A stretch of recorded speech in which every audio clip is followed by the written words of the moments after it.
जय हिंद दोस्तों। आज से हम अपने लेक्चर में स्टार्ट करने जा रहे हैं बेसिक केमिस्ट्री। क्योंकि अधिकतर जो बच्चे होते हैं वह बेसिक केमिस्ट्री की वजह से उनकी जो केमिस्ट्री है वो स्ट्रॉन्ग नहीं हो पाती है और केमिस्ट्री को वो अच्छी तरीके से समझ नहीं पाते हैं। तो हम स्टार्टिंग करेंगे आज से बेसिक केमिस्ट्री की। बेसिक केमिस्ट्री को समझेंगे। बेसिक केमिस्ट्री में कुछ ग्रुप पढ़ेंगे। ग्रुप पढ़ने के बाद अम्ल या क्षारीय मूलक पढ़ेंगे और अम्ल क्षार मूलक का प्रयोग करके कुछ फॉर्मूले बनाना सीखेंगे। तो सबसे हम पहले लेते हैं बेसिक केमिस्ट्री में ग्रुप। तो पहला ग्रुप लेते हैं फर्स्ट ए ग्रुप। और फर्स्ट ए ग्रुप में कौन कौन से तत्व आते हैं इनको देखते हैं। तो फर्स्ट ए ग्रुप में तत्व आते हैं hydrogen, lithium, sodium, potassium, rubidium, caesium, francium. लगभग 7 तत्व फर्स्ट ए ग्रुप में आते हैं और इनको याद करने की ट्रिक होती है हमारे लिए ना करो रब से फरियाद। हमारे मतलब हाइड्रोजन, H से हाइड्रोजन होता है। लिए मतलब Li से लिथियम होता है। ना से Na से सोडियम होता है। करो से K से पोटेशियम होता है। रब से Ba से रुबिडियम होता है। से CS से सीजियम होता है और फरियाद से Fr से फ्रांसियम होता है। तो आप फर्स्ट ग्रुप को इस ट्रिक के माध्यम से याद कर सकते हो, हमारे लिए ना करो रब से फरियाद। और इससे हम याद कर सकते हैं hydrogen, lithium, sodium, potassium, rubidium, caesium, francium. सातों जो तत्व हैं इनको आप आसानी से याद कर सकते हो। और फर्स्ट ए ग्रुप में जो तत्व आते हैं उनका जो चार्ज होता है वह 1 होता है। चार्ज इनका 1 होता है। संयुक्ता जो होती है संयुक्ता भी इनकी 1 होती है और यह एस ब्लॉक एलिमेंट है। मतलब इनको आवर्त सारणी में एस ब्लॉक में रखा गया है। अब इसको समझते हैं कि इनको एस ब्लॉक में ही क्यों रखा गया है और किस आधार पर रखा गया है। इसको जानने से पहले हमें कुछ बेसिक जानकारी हासिल करनी पड़ेगी। सबसे पहले हम जानते हैं कक्षा या कोश किसे कहते हैं। तो परमाणु संरचना में आप देखोगे कि परमाणु संरचना जो होती है उसमें एक नाभिक होता है। नाभिक में न्यूट्रॉन प्लस प्रोटॉन होते हैं और इस नाभिक के चारों तरफ लगभग 7 कक्षाएं होती हैं। 1, 2, 3, 4, 5, 6, 7। तो एक परमाणु संरचना देखें तो परमाणु संरचना में टोटल कितनी कक्षा होती हैं? 7 कक्षा होती है। 1, 2, 3, 4, 5, 6, 7। और नाभिक के अंदर क्या उपस्थित होता है? नाभिक के अंदर न्यूट्रॉन होता है और प्रोटॉन होता है। न्यूट्रॉन पर कोई आवेश नहीं होता, न्यूट्रॉन उदासीन होता है। और प्रोटॉन पर धनात्मक आवेश होता है, प्रोटॉन धनात्मक होता है। और इस नाभिक के चारों तरफ ये नाभिक है और नाभिक के चारों तरफ जो कक्षाएं मिलती हैं या नाभिक के चारों तरफ जो रास्ते हैं, पथ है जिस पर इलेक्ट्रॉन गति करता है, इन पथ को ही हम क्या बोलते हैं? इनको हम बोलते हैं कोश या कक्षा कहते हैं। और इन कोश या कक्षाओं में इलेक्ट्रॉन गति करते हैं। इन सभी कक्षाओं में इलेक्ट्रॉन गति करते हैं और इलेक्ट्रॉन जो होता है इलेक्ट्रॉन ऋणात्मक होता है, इस पर ऋणावेश होता है और ये इलेक्ट्रॉन इन कक्षाओं में गति करते हैं। तो परमाणु संरचना हमने देखा कि एक नाभिक होता है। नाभिक के चारों तरफ लगभग 7 कक्षाएं होती हैं और इन 7 कक्षाओं में इलेक्ट्रॉन चक्कर लगाते हैं और नाभिक के अंदर न्यूट्रॉन प्लस प्रोटॉन उपस्थित होते हैं। न्यूट्रॉन पर कोई आवेश नहीं होता, उदासीन होता है। प्रोटॉन पर धनात्मक आवेश होता है, धनावेशित होता है। इलेक्ट्रॉन पर ऋणावेश होता है, इलेक्ट्रॉन ऋणावेशित होता है। इसके बाद हम देखते हैं उपकोष क्या होते हैं। उपकोष ये होते हैं, उपकोष 4 होते हैं संख्या में और उपकोष में आता है S, P, D, F। और हम S उपकोष में देखें तो S उपकोष में 2 इलेक्ट्रॉन भरे जाते हैं, P उपकोष में 6 इलेक्ट्रॉन भरे जाते हैं और D उपकोष में 10 इलेक्ट्रॉन भरे जाते हैं और F उपकोष में 14 इलेक्ट्रॉन भरे जाते हैं। अब इसको आगे और समझते हैं अफवाह के नियम से।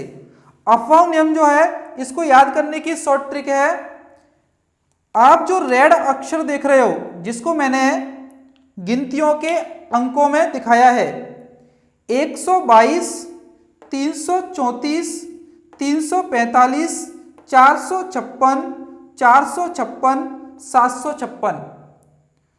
इसी तरीके से हम जो आपके उपकोष हैं इनको याद कर सकते हैं S S P, S P S, D P S, D P S, F D P, S F D. तो अफवाह नियम याद करने का ये सिंपल तरीका है, क्योंकि आप अगर इसको ऐसे याद करोगे 1s, 2s, 2p, 3s, 3p, 4s, 3d, 4p, 5s, 4d, 5p, 6s, 4f, 5d, 6p, 7s, 5f, 6d। अगर आप इस तरीके से याद करोगे अफवाह नियम को तो आप बार बार इसको भूलोगे और बार बार भूलोगे। और हम जानते हैं कि अफवाह नियम की केमिस्ट्री में या रसायन विज्ञान में सबसे ज़्यादा जरूरत पड़ती है। तो इसको याद करने का तरीका है जैसे आप एक मोबाइल नंबर याद करते हो इसी तरीके से आप इसको 3-3 के डिजिट में या 3-3 के अंकों में आप इसको याद कर सकते हो। जैसे मैंने याद किया था 122 3 डिजिट हो गए, 334 3 डिजिट हो गए, 345, 456, 456, 756।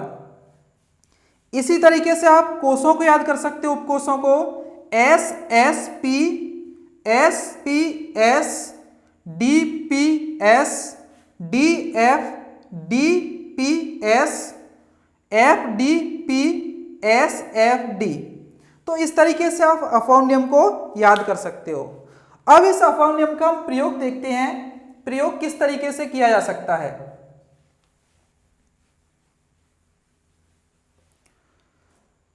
जैसे हमारे पास एक तत्व है हाइड्रोजन, और हाइड्रोजन जो होता है बच्चों इसका परमाणु क्रमांक 1 होता है, और आप हाइड्रोजन का इलेक्ट्रॉनिक विन्यास निकालोगे तो आप यहां से इस अफवाह नियम का प्रयोग करोगे।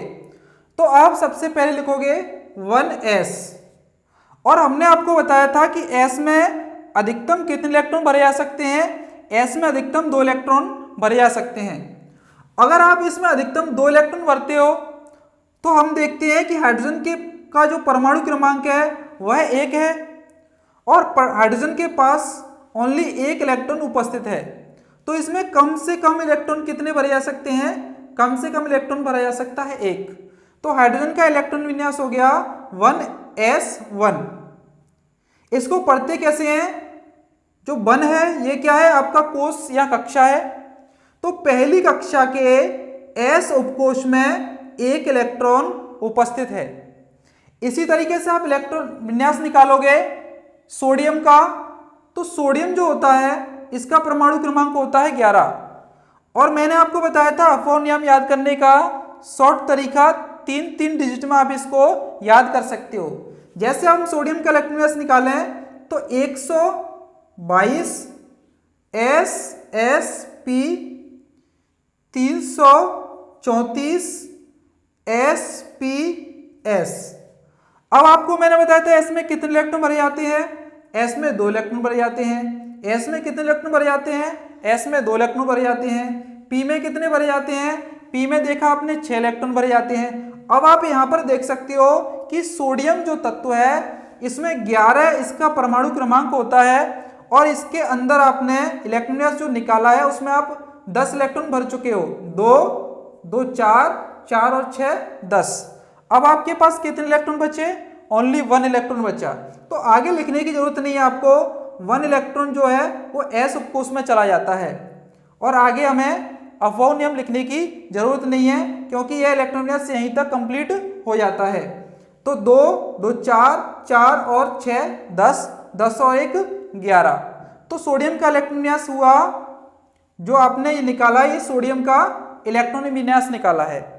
अब आप देख रहे हो मैंने आपको बताया था कि ये जो तत्व हैं hydrogen, lithium, sodium, potassium, rubidium, caesium, francium, इनको एस ब्लॉक में क्यों रखा गया है। इनको एस ब्लॉक में इस वजह से रखा जाता है क्योंकि लास्ट में जो इलेक्ट्रॉन है वो उसका इलेक्ट्रॉन कौन से उपकोष में जाता है बच्चों, वो जाता है एस उपकोष में। एस उपकोष में जाने की वजह से जो है हाइड्रोजन, सोडियम को एस ब्लॉक में रखा जाता है। और एस ब्लॉक में चाहे तो आप लिथियम का इलेक्ट्रॉन निकालो, चाहे आप पोटेशियम का निकालो, चाहे आप रुबिडियम का निकालो, चाहे आप सीजियम का, चाहे फ्रांसियम का, किसी का भी आप इलेक्ट्रॉन निकालोगे तो लास्ट का जो इलेक्ट्रॉन है वह कौन से उपकोष में जाएगा? लास्ट का जो इलेक्ट्रॉन है वह एस उपकोष में जाएगा। और एस उपकोष में जाने की वजह से इन सभी तत्वों को हम एस ब्लॉक में रखते हैं, इसीलिए इनको एस ब्लॉक एलिमेंट या एस ब्लॉक तत्व भी कहते हैं। और ये तत्व जो है एस ब्लॉक में आते हैं, यह अपने अंदर से एक इलेक्ट्रॉन त्याग सकते हैं, एक इलेक्ट्रॉन दान कर सकते हैं, इसीलिए ये दाता होते हैं। और जैसे कि आपने देखा होगा बुक्स में कि Na पॉजिटिव लिखा रहता है, Li पॉजिटिव लिखा रहता है, H पॉजिटिव लिखा रहता है, K पॉजिटिव लिखा रहता है। इसका मतलब क्या है? इसका मतलब यह है सोडियम के अंदर से एक इलेक्ट्रॉन निकलने पर सोडियम पर धनात्मक आवेश आ जाता है। एक इलेक्ट्रॉन निकलता है, इस वजह से सोडियम पर 1 धनावेश आता है। लिथियम से एक इलेक्ट्रॉन निकलता है तो लिथियम पर भी 1 धनावेश आता है।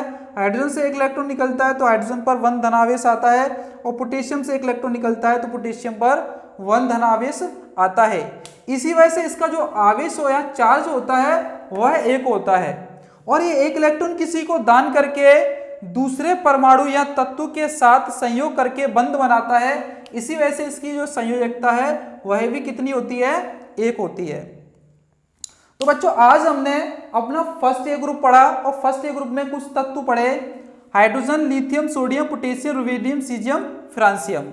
इनको याद करने की ट्रिक सीखी, हमारे लिए ना करो रब से फरियाद। इनका आवेश क्यों 1 होता है ये भी मैंने आपको बताया, क्योंकि एक इलेक्ट्रॉन यह अपने अंदर से दान कर सकते हैं या किसी दूसरे परमाणु को दे सकते हैं, इस वजह से इन पर आवेश 1 होता है। संयोजकता, एक इलेक्ट्रॉन देकर दूसरे परमाणु के साथ संयोग करते हैं, इस वजह से इनकी संयोजकता 1 होती है। और लास्ट में जो इलेक्ट्रॉन होता है इनके एस उपकोष में जाता है, इसी वजह से एस ब्लॉक के तत्व या एस ब्लॉक के एलिमेंट कहलाते हैं। इसके साथ साथ हमने जाना कक्षा या कोष क्या होते हैं। परमाणु संरचना के चारों तरफ इलेक्ट्रॉन जिस रास्ते में या जिस पथ में गति करता है उनको कक्षा या कोष कहते हैं। और उपकोष जो होते हैं ये SPDF 4 उपकोष होते हैं। और इन 4 उपकोष में से S में 2 इलेक्ट्रॉन भरे जाते हैं, P में 6 भरे जाते हैं, D में 10 और F में 14 इलेक्ट्रॉन भरे जाते हैं। इसके साथ साथ हमने बेसिक जानकारी ली अफाव नियम की। बाकी आपको इस सारे टॉपिक्स जो हैं चैप्टर वाइज पढ़ाएंगे, परंतु आपको इस फर्स्ट ईयर ग्रुप को समझाने के लिए कुछ मैंने बेसिक जानकारियाँ ली थी। तो बच्चों आप इसका स्क्रीनशॉट ले सकते हो और आप अपने प्यारे से नोट्स तैयार करके अच्छी तरीके से बेसिक केमिस्ट्री को मजबूत कर सकते हो। धन्यवाद।